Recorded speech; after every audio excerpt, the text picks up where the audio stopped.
जय हिंद। आप सभी साथियों का स्वागत है आपके अपने YouTube channel Jha exam page पे। मैं आपके साथ राकेश झा। साथियों, आगामी exam Bihar police, UP police को देखते हुए हिंदी का कुछ प्रश्न लेकर के आया हूं जो नए परीक्षा पैटर्न पर आधारित है। तो मुहावरे और लोकोक्ति से साथी 2 से 3 नंबर के प्रश्न पूछा जाता है। ठीक है, तो आप मेरे साथ एक एक करके बनाना, सीखना, समझना, याद करना। ठीक है, जैसे कि आप थंबनेल पे देखते हैं कुछ दिया हुआ है। चांदी काटना, अधिक लाभ कमाना, घड़ी गिनना, मौत के पास होना, गोटी लाल होना, फायदा होना, अंगूठा दिखाना, इनकार करना, दूध का दूध, पानी का पानी, सही न्याय करना। चलते हैं हम अपने स्लाइड पे। पहले स्लाइड पे पहला क्वेश्चन क्या बता रहा है, ध्यान से देखना साथी एक एक बात। कहता है घी के दिए जलाना यानी अत्यधिक खुश हो जाना। घी के दिए जलाना, अत्यधिक खुश होना, बहुत प्रसन्न होना। दूसरा है घोड़े बेचकर सोना, चैन की नींद सोना। घोड़े बेचकर सोना, निश्चिंत होकर सोना।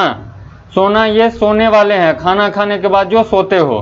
ठीक है, चकमा देना, धोखा देना यानी मूर्ख बनाना। चकमा देना, धोखा देना। चंपत होना, चंपत होना, भाग जाना। चंपत होना का क्या होता है, भाग जाना। चुल्लू भर पानी में डूब मरना यानी लज्जा का अनुभव करना, शर्म का अनुभव करना। एक बार मेरे साथ रिपीट कर लो। घी के दिए जलाना, बहुत प्रसन्न होना। घोड़े बेचकर सोना, निश्चिंत होकर सोना। चकमा देना, धोखा देना। चंपत होना, भाग जाना। चुल्लू भर पानी में डूब मरना, लज्जा का अनुभव करना, शर्म का अनुभव करना। चलते हैं हम अगले प्रश्न पे। कहता है चेहरे पर हवाइयां उड़ना। चेहरे पे हवाइयां उड़ना यानी डर जाना या घबरा जाना। चेहरे पर हवाइयां उड़ना का मतलब होता है डर जाना या घबरा जाना। चार चांद लगाना, शोभा बढ़ाना। चार चांद लगाना, शोभा बढ़ाना। 420 होना यानी धोखेबाज बनना। 420 का मतलब होता है धोखेबाज बनना, होना। चूड़ियां पहनना, कायरता दिखाना। चूड़ियां पहनना का मतलब कायरता दिखाना। चोली दामन का साथ यानी बहुत घनिष्ठ होना। घनिष्ठ मतलब एक दूसरे से ज्यादा मेल मिलाप हो। तो एक बार मेरे साथ आप रिपीट कर लो। चेहरे पर हवाइयां उड़ना, डर जाना या घबरा जाना। चार चांद लगाना, शोभा बढ़ाना। 420 होना, धोखेबाज होना। चूड़ियां पहनना, कायरता दिखाना। चोली दामन का साथ, बहुत घमंड होना। चलते हैं 11 नंबर प्रश्न पे। चूल्हा न जलना। चूल्हा न जलना का मतलब रोटी न पकना। चूल्हा न जलना, रोटी न पकना। छठी का दूध याद आना या फिर छठी का दूध याद दिलाना। भारी संकट का सामना करना। छठी का दूध याद आना यानी भारी संकट का सामना करना। छप्पर फाड़ कर देना, बिना प्रयत्न के धन की प्राप्ति यानी बिना मेहनत के धन की प्राप्ति। छप्पर फाड़ कर देना, बिना प्रयत्न, बिना मेहनत के धन की प्राप्ति। छक्के छुड़ाना, बुरी तरह हराना। छक्के छुड़ाना, बुरी तरह से हरा देना। जली कटी सुनाना, अपनी पीड़ा सुनाना, पीड़ा पहुंचाना, दुख पहुंचाना। जली कटी सुनाना, पीड़ा पहुंचाना। एक बार रिपीट कर लो। चूल्हा न जलना, रोटी न पकना।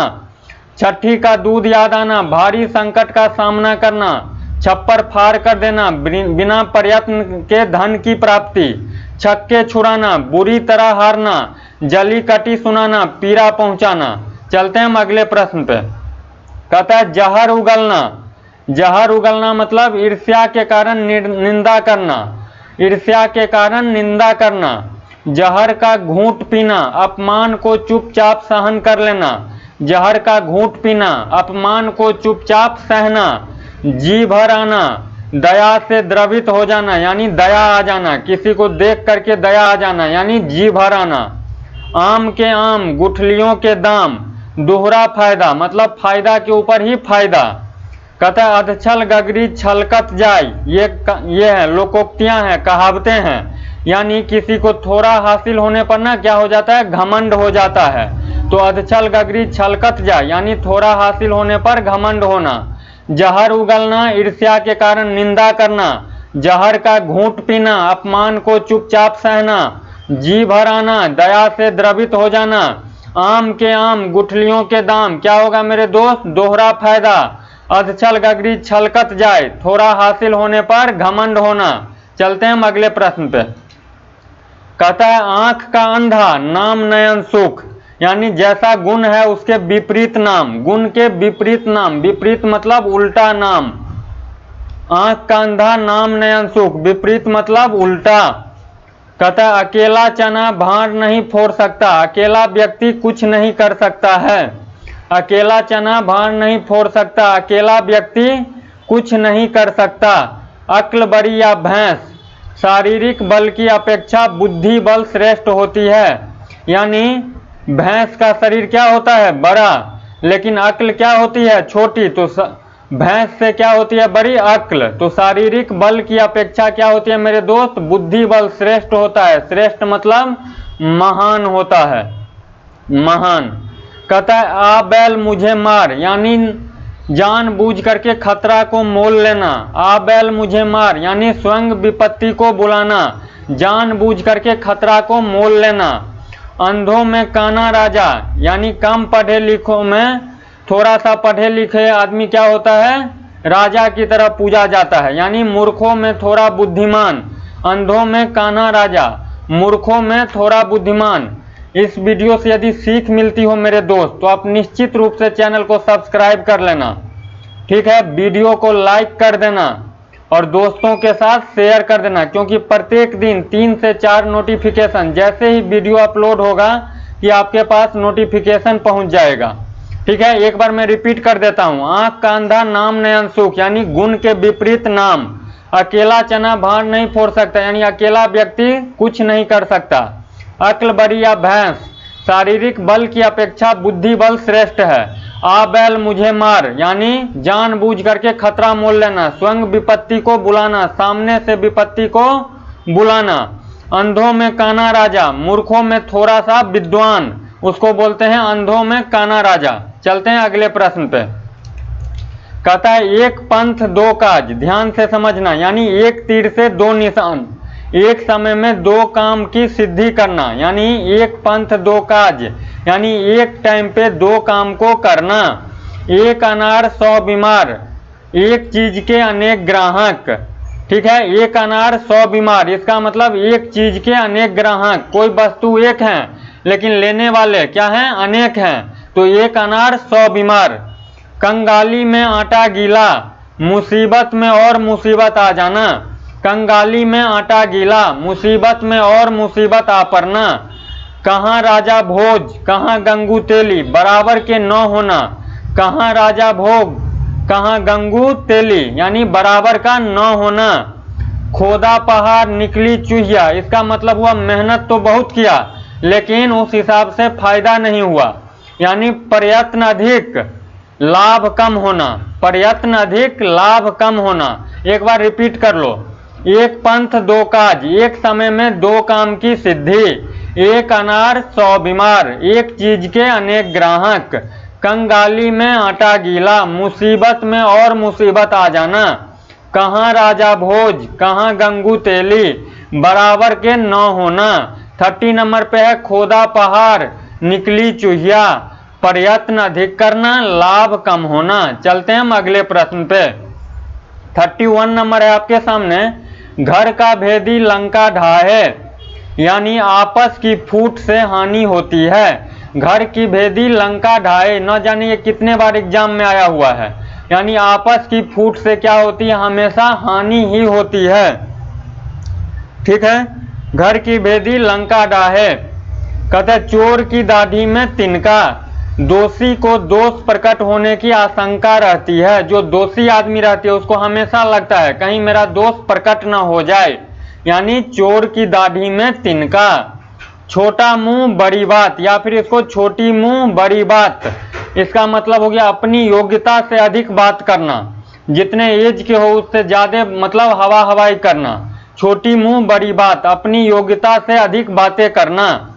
कहते हैं छछूंदर के सिर पे चमेली का तेल, अयोग्य के लिए अच्छी वस्तु का प्रयोग, अयोग्य व्यक्ति के लिए अच्छी वस्तु का प्रयोग। जैसा देश वैसा भेष, परिस्थिति के अनुसार कार्य करना। कार्य मतलब होता है मेरे दोस्त काम करना, परिस्थिति के अनुसार काम करना। एक बार रिपीट कर लो। कहता है घर की भेदी लंका ढाहे, आपस की फूट से हानि होती है। चोर की दाढ़ी में तिनका, दोषी को दोष प्रकट होने की आशंका रहती है। छोटी मुंह बड़ी बात, अपनी योग्यता से अधिक बातें करना यानी डिंग हाँकना। छछूंदर के सिर पर चमेली का तेल, अयोग्य व्यक्ति के लिए अच्छी वस्तु का प्रयोग। जैसा देश वैसा भेष, परिस्थिति के अनुसार कार्य करना यानी काम करना। चलते हैं हम अगले प्रश्न पे। कहता है जिसकी लाठी उसकी भैंस, यानी बलवान आदमी का सब कुछ कर लेता है। बलवान आदमी क्या कर लेता है? सब कुछ कर लेता है। डूबते को तिनके का सहारा, असहाय व्यक्ति के लिए थोड़ी सहायता भी बहुत है। असहाय व्यक्ति के लिए थोड़ी सहायता भी बहुत है। तुम डाल डाल मैं पात पात, किसी भी चाल को अच्छी तरह जानना। तुम डाल डाल मैं पात पात, इसका मतलब हो गया किसी भी चाल को यानी किसी भी बात को अच्छी तरह जानना। दोनों हाथ लड्डू, हर तरफ से लाभ। इसका एक और लिख लो, पौ 12, पौ 12, 12। इसका मतलब भी होता है लाभ होना। पौ 12 मतलब भी होता है हर तरफ से लाभ। दोनों हाथ में लड्डू का मतलब भी होता है हर तरफ से लाभ। दाल भात में मूसल चंद्र, यानी बिना मतलब का दखल देना। दाल भात में मूसल चंद्र, बिना मतलब दखल देना। एक बार मेरे साथ जल्दी जल्दी रिपीट कर लीजिए। कहता है जिसकी लाठी उसकी भैंस, यानी बलवान आदमी सब कुछ कर लेता है। बलवान का सब कुछ कर लेता है। डूबते को तिनके का सहारा, और सहाय के लिए थोड़ी सहायता भी बहुत होती है। तुम डाल डाल मैं पात पात, तुम्हारी चालाकी को अच्छी तरह जानना यानी किसी की चाल को अच्छी तरह जानना। दोनों हाथ में लड्डू या फिर पौ 12 हो, इसका मतलब होता है हर तरफ से लाभ होना। दाल भात में मूसल चंद्र, इसका मतलब होता है बिना मतलब दखल देना। आज के लिए दोस्त मेरे इस वीडियो के माध्यम से इतना ही। यदि आपको इस वीडियो से थोड़ी सी भी सीख मिली हो तो आप निश्चित रूप से चैनल को सब्सक्राइब कर लेना, वीडियो को लाइक कर देना और दोस्तों के साथ शेयर कर देना। और कैसा लगा वीडियो ये कमेंट करके मुझे जरूर बता देना। मिलते हैं हम नेक्स्ट वीडियो में, तब तक के लिए बाय बाय, जय हिंद।